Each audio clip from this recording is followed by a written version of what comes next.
What are the practical barriers to providing affordable, sustainable digital access and skills, including in remote areas? I imagine money might be one of those. It's both capital and technology.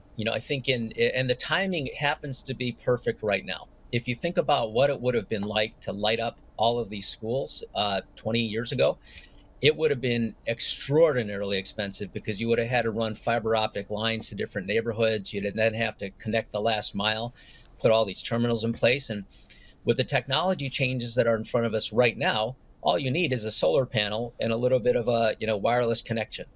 If you think about what's happening with the economy today in certain areas, it's now all becoming digital. Look at all the people out there designing digital design, and that's what they do. They're moving bits around on a screen. They're not having to dig holes in the ground and make all kinds of physical things.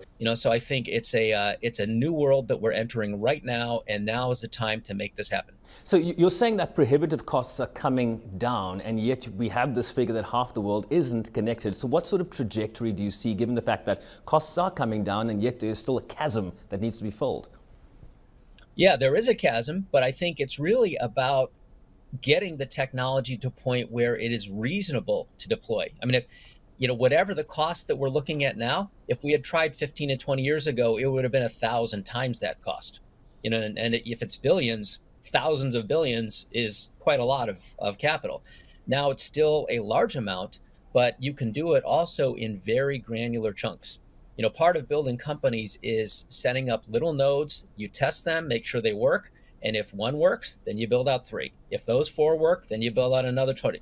And then if those 20 work, you do 100. So we can enter this project with a handful of schools like the one in Rwanda, pick a few others, get them done for, a very small amount of money.